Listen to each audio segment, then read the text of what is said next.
Hey everyone, welcome back. Ready for another deep dive? Absolutely looking forward to it. All right, so today we're going deep into the world of Ramana Maharshi. One of the giants. Oh yeah, a true giant of 20th century spirituality. We'll be exploring excerpts from Ramana Maharshi, Early Devotees and Teachings by Arthur Osborne. Excellent choice. And what I find so fascinating is how we see these teachings reflected in the lives of the people around him, right? It's one thing to hear the concepts. Yeah, you really see it come alive. Totally. You really see how these teachings were put into practice. And what's cool is that while his core message remained consistent, he seemed to tailor his approach to each individual. Yeah, he had this incredible ability to meet people where they were at. Right. So let's start with Sivapakasam Pillai. Okay. Now, Pillai wasn't just some casual seeker, right? Yeah. He was a scholar steeped in philosophy. Yeah, a deep thinker. And he was wrestling with those big existential questions. Who am I? How do I achieve liberation? The big questions. The stuff that keeps you up at night. And he took those questions straight to the source. He presented Maharshi with 14 deep philosophical inquiries. Yeah, and at this point in his life, Maharshi was observing silence. Wow, so imagine trying to have that conversation through written notes. It's a testament to Pillai's dedication. It really is. So what were some of the key takeaways from this unique exchange? Well, one of the things that Pillai was really looking for was a clear definition of the self.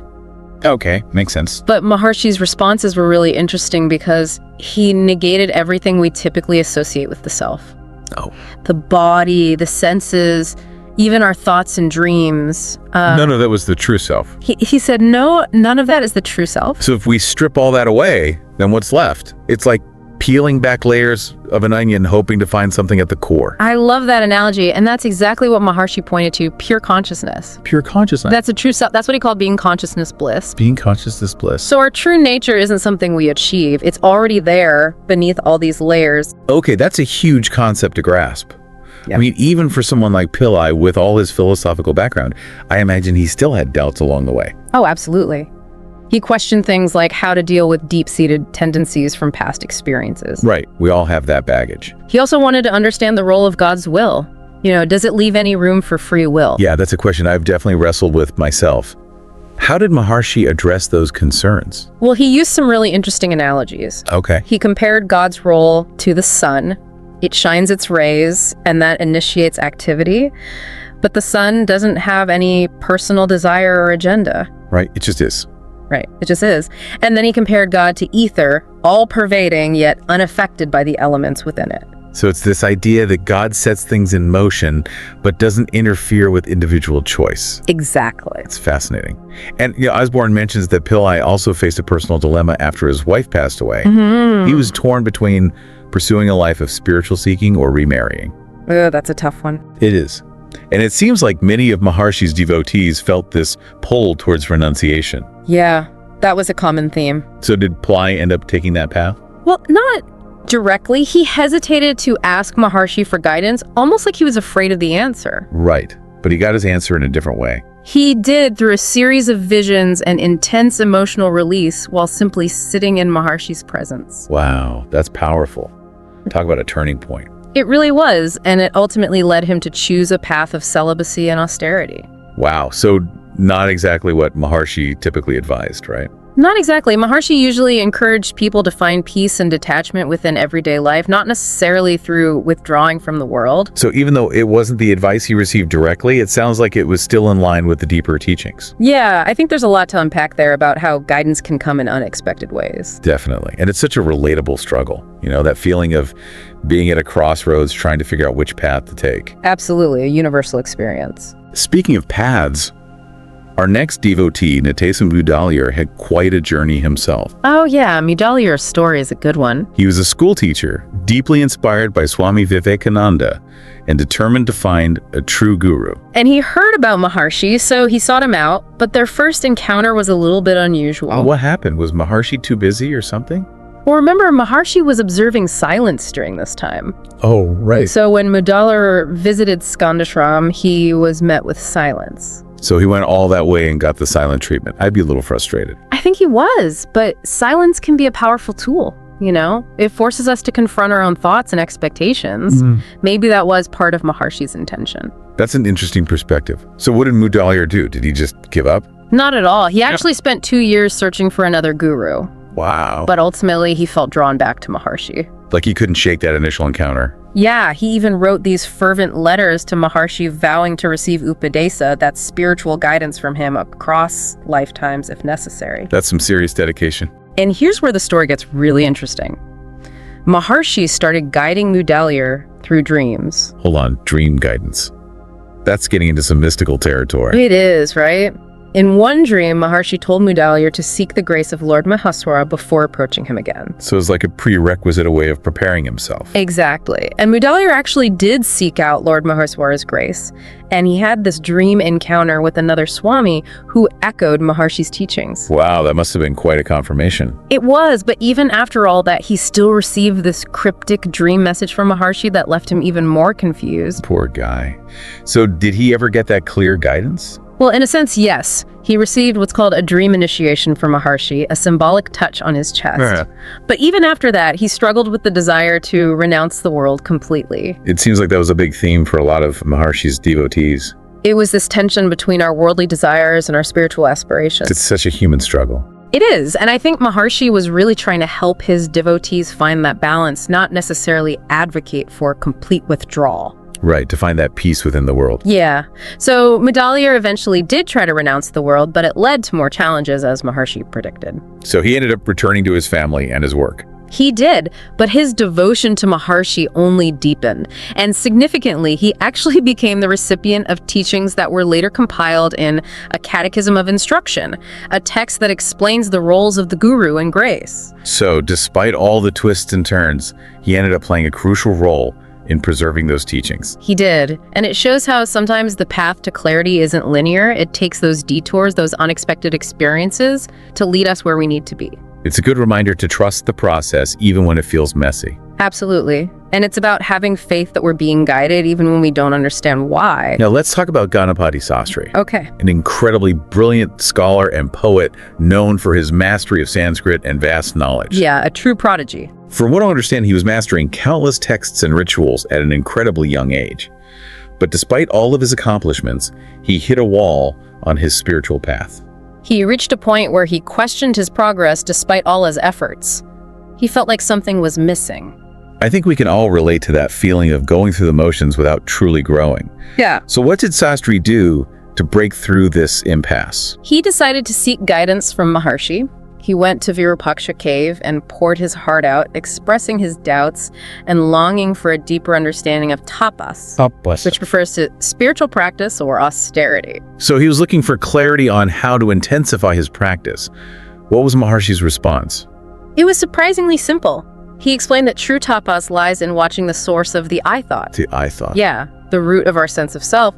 And he said this practice could even be done while repeating a mantra. So it's about turning inward and observing the very foundation of our identity. Exactly. Wow. And what was Sastri's reaction to this? Well, the impact was immediate. He was deeply moved by Maharshi's words and by his presence.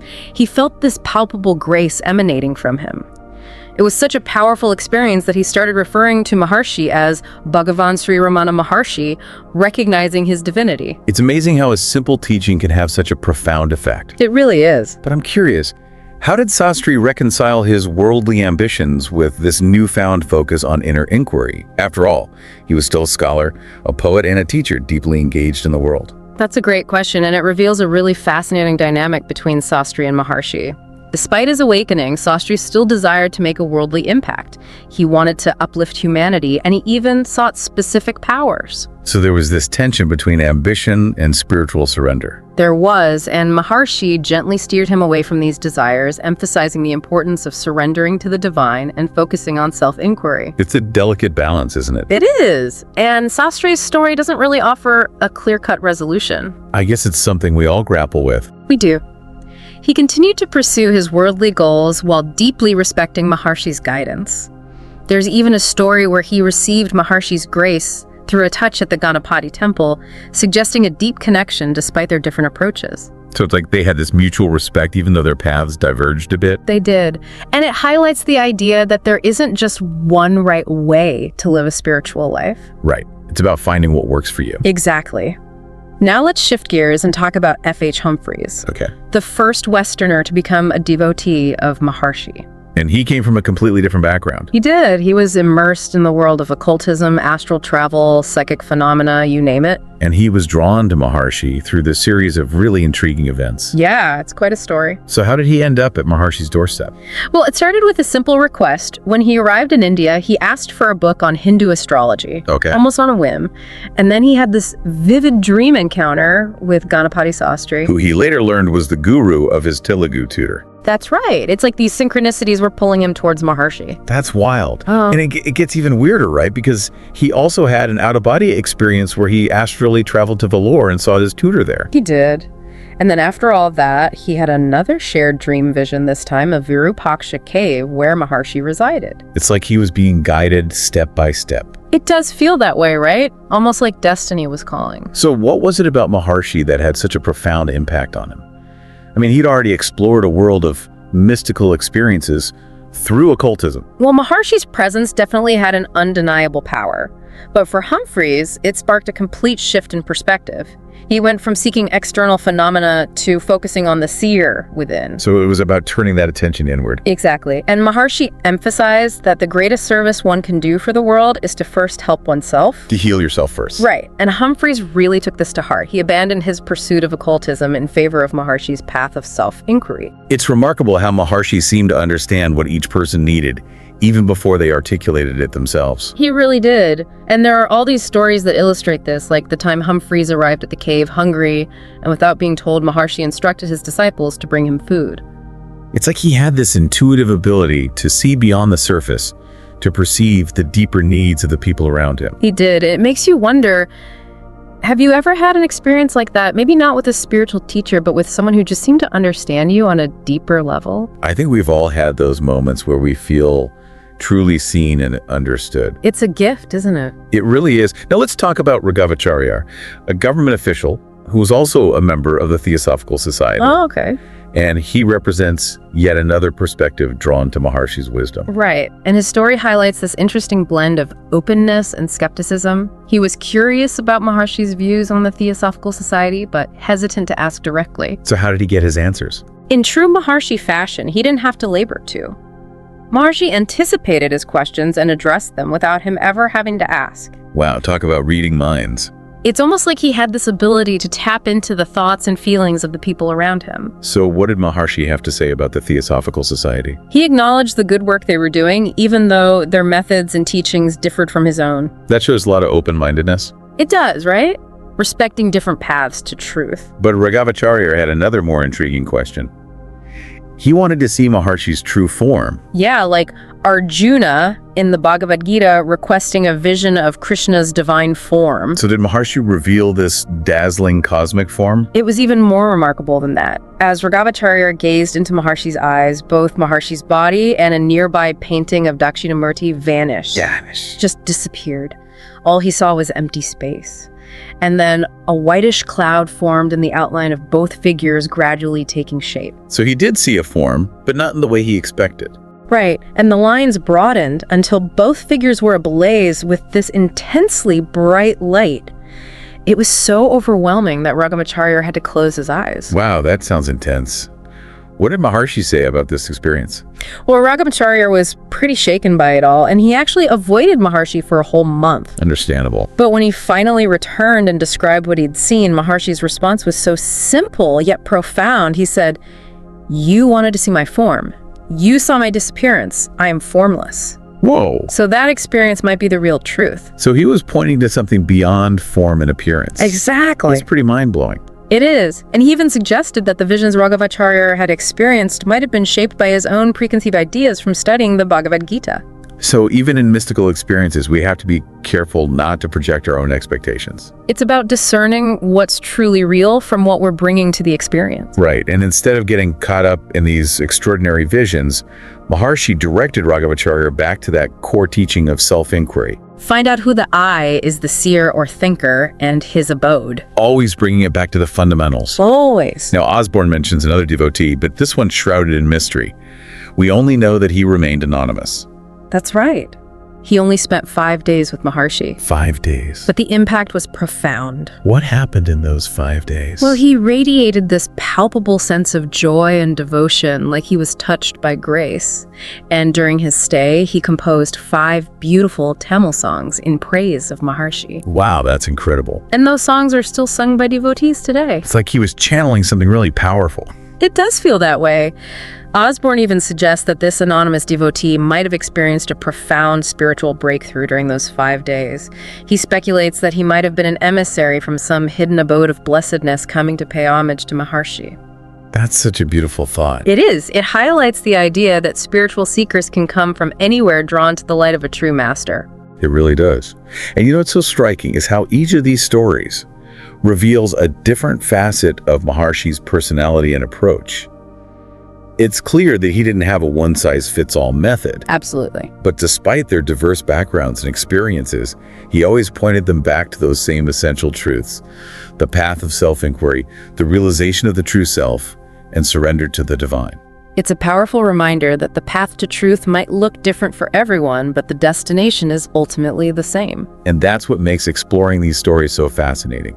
We see how each of these individuals, with their unique struggles and aspirations, found clarity and transformation through their connection with Ramana Maharshi. It's truly inspiring. It is. It makes you wonder. Yeah, what about us? What does our own path to self-discovery look like? How can we apply these teachings in our own lives? It's like we've been given these glimpses into these amazing lives, and it's inspiring, but it's also like, wow, where do I even begin? Yeah, I think that's a natural response. These stories can feel really inspiring, but also a little daunting. It's like, we've seen this vast landscape of possibilities, but it's like, where do I fit in? Right, exactly. And I think it's easy to get caught up in thinking that we need to replicate their experiences. Right, like we need to become hermits or have these dramatic visions. Exactly. But it sounds like that's not really what Maharshi was advocating for. No, not at all. He was much more focused on helping people find that inner peace and detachment within the context of their everyday lives. So how do we do that? I mean, we're not all going to retreat to caves and observe silence. Right, and Maharshi didn't expect that of everyone. Remember, he emphasized that true peace could be found within the ordinary. So it's about integrating these teachings into the messy reality of our lives. Exactly. It's about bringing that awareness, that presence into everything we do. So it's not about escaping the world, but transforming our relationship to it. That's a great way to put it. And it can start with something as simple as taking a few moments each day to observe your thoughts. To notice that I thought that Maharshi talked about. Right, to become aware of that inner chatter and to see where it's coming from. That makes sense. And I guess it's also about incorporating practices like meditation or mindfulness into our routine. Absolutely. Those can be incredibly helpful tools for cultivating that inner stillness. And what about reading or studying Maharshi's teachings? That's a great way to deepen your understanding. And don't be afraid to explore other spiritual traditions too. See what resonates with you. It's all part of the journey. It's like we've been given this map, but it's up to us to find our own path through the terrain. And who knows what unexpected treasures we might uncover along the way. Okay, so we've talked about the big picture, but I'm also curious about the smaller details of Maharshi's life and personality. I remember reading about his remarkable tolerance and kindness.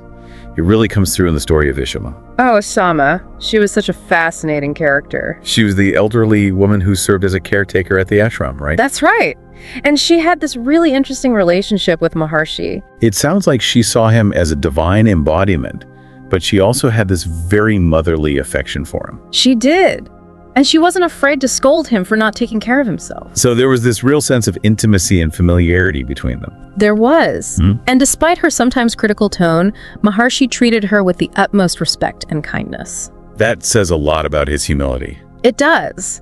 He didn't let his status as a spiritual teacher inflate his ego. And it challenges those hierarchies that we often see in spiritual settings. It does. It's this reminder that true spirituality is about recognizing the inherent equality of all beings. That's a beautiful message.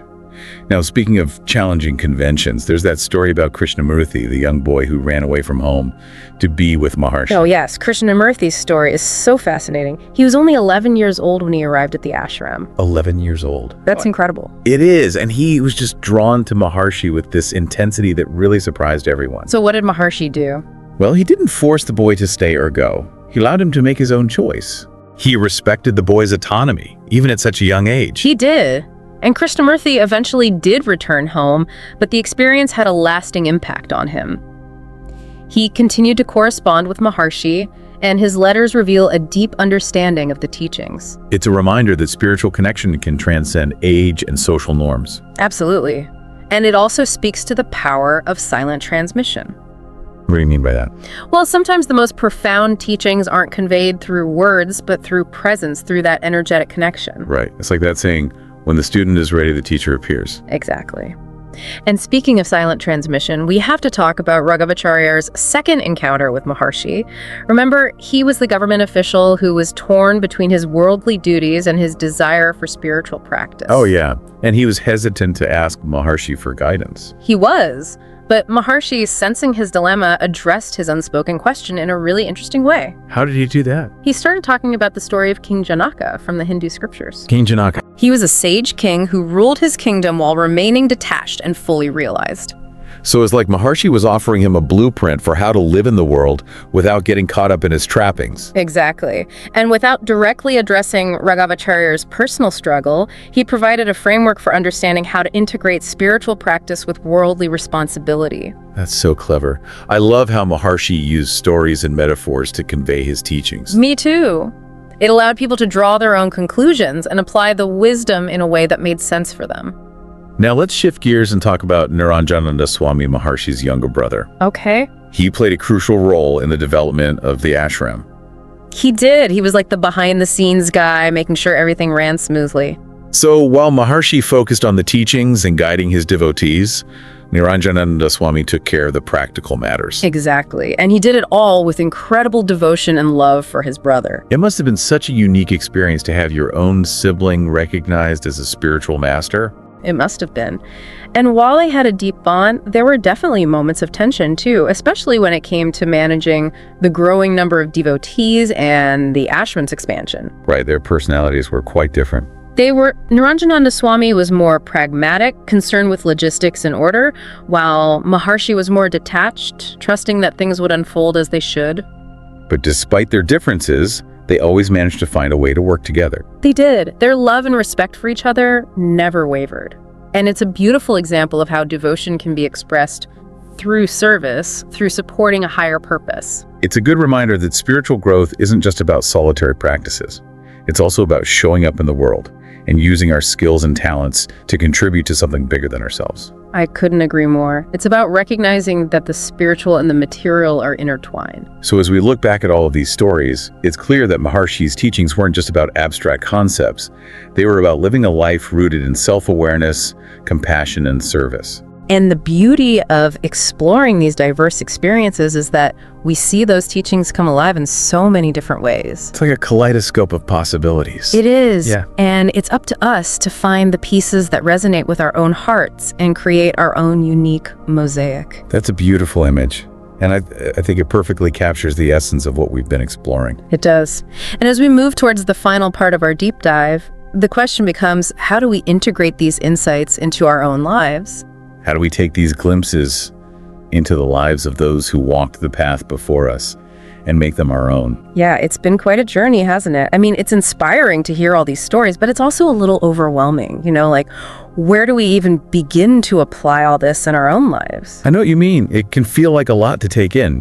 We've encountered all these amazing individuals who had these profound experiences, and it's natural to wonder how we can have that too. But I think the most important thing to remember is that the journey of self-discovery is a deeply personal one. There's no right or wrong way to do it. Right, it's not a competition. Exactly, and what resonated with Sivaprakasam Pillai might not resonate with you or with me, and that's perfectly okay. So it's not about trying to copy their experience. No, not at all. It's about finding our own unique way to connect with these teachings, to find what speaks to our hearts. And I guess that's where the challenge comes in, right? Because it's easy to get caught up in the intellectual concepts.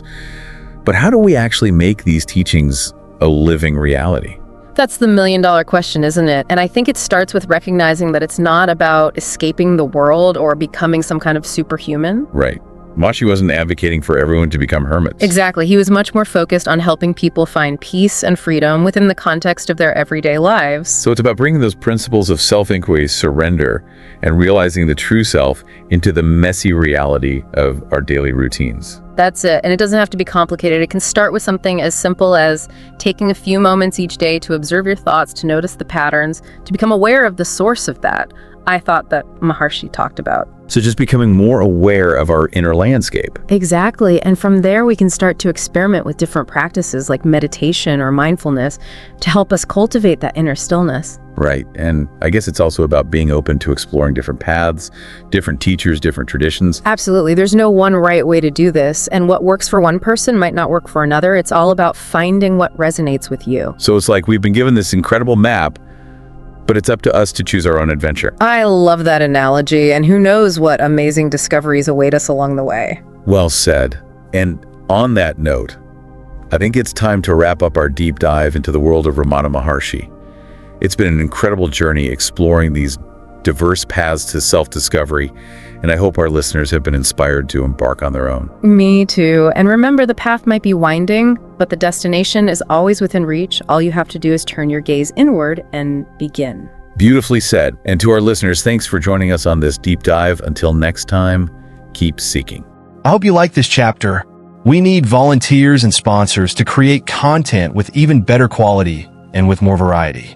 If you wish to join this initiative as a volunteer or sponsor, please click the links given in description below. To help us reach more viewers, please like, comment, share, and subscribe to Biography Central. Thank you for your time. It means a lot. Namaste.